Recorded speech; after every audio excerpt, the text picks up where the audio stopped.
Anansi and the Moss-Covered Rock, retold by Eric A. Kimmel, illustrated by Janet Stevens.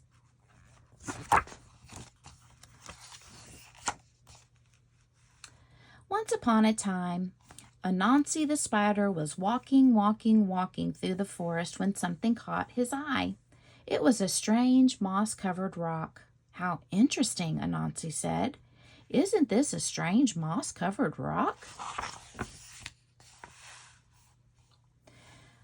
Kapom! Everything went black. Down fell Anansi, senseless. An hour later, Anansi woke up.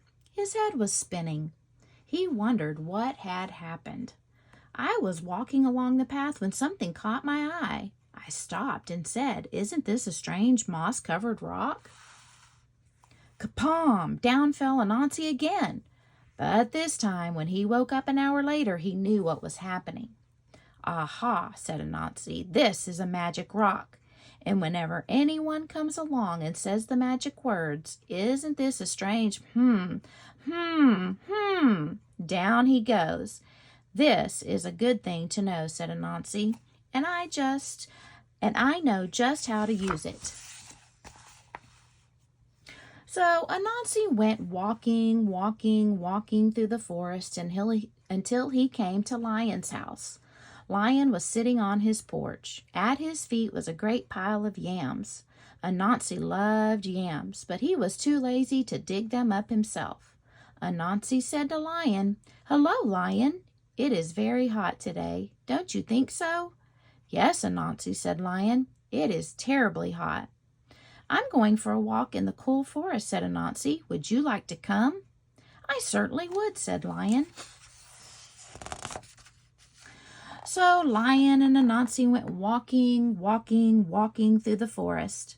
After a while, Anansi led Lion to a certain place. "Lion, do you see what I see?" "Oh, yes, Anansi," said Lion. "Isn't this a strange moss-covered rock?" Kapom! Down fell Lion.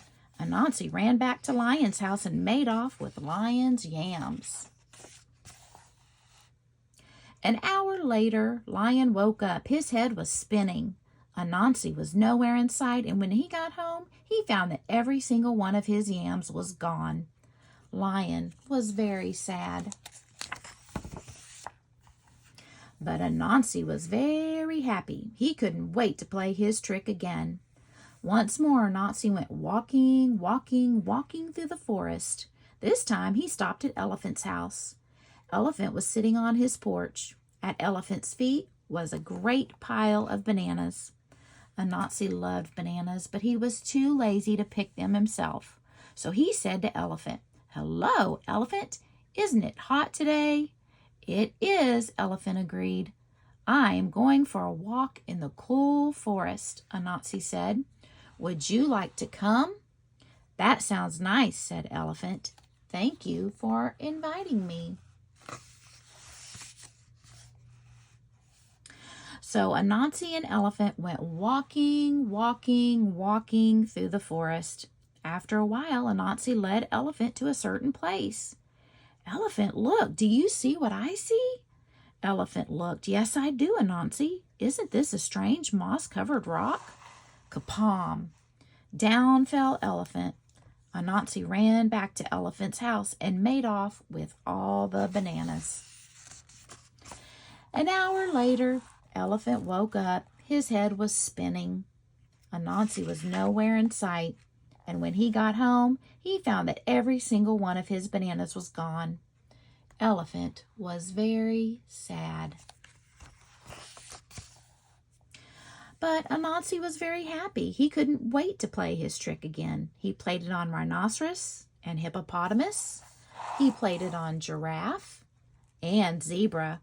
He played it on every single animal in the forest.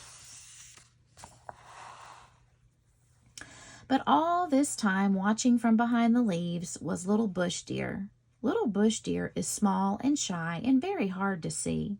She watched Anansi play his wicked trick again and again on all the other animals. Little Bush Deer decided it was time for Anansi to learn a lesson. So little bush deer went deep into the forest to where the coconut trees grow. She climbed a coconut tree and threw down a great many coconuts. She carried the coconuts home in a basket and set them on her porch. Then she sat down beside them to wait. In a little while, along came Anansi. Anansi's eyes lit up when he saw little bush deer's coconuts. Anansi loved coconuts. He loved to eat the tender white coconut meat and drink the sweet coconut milk inside. But he was much too lazy to gather coconuts himself. Instead, he said, "Hello, little bush deer. It is so hot today." Little bush deer smiled. "It is very hot, Anansi. I'm going for a walk in the cool forest. Would you like to come?" "Yes, I would," said little bush deer. So Anansi and little bush deer went walking, walking in the cool forest. After a while, Anansi led little bush deer to a certain place. "Little bush deer, look over there. Do you see what I see?" Little bush deer knew all about Anansi's trick. She looked. "No, Anansi, I don't see anything." "You must see it. Look very carefully." Little bush deer looked. "No, I still don't see anything," she said. Anansi began to get angry. "You must see it. Look over here. Look right here where I'm pointing. Do you see it now?" "No, Anansi," said little bush deer. Anansi stamped his legs. "You see it. You just don't want to say it." "Say what?" said little bush deer. "You know." "Is that what I'm supposed to say?" "Yes," said Anansi. "All right, then I will say it to make you happy." "You know," said little bush deer. "There, I said it. Are you satisfied?" "No," Anansi shouted. "You're not supposed to say, 'you know.'" "What am I supposed to say?" "You're supposed to say, 'Isn't this a strange moss-covered rock?'"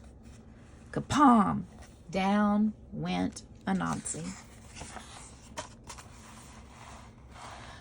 Little bush deer ran and got all the other animals. Together they went to Anansi's house and took back all the good things he had stolen from them. An hour later, Anansi woke up. His head was spinning. Little bush deer was nowhere in sight, and when he got home, he found his house as empty as it was before. But if you think Anansi learned his lesson, you're mistaken, because he's still playing tricks to this very day. The end.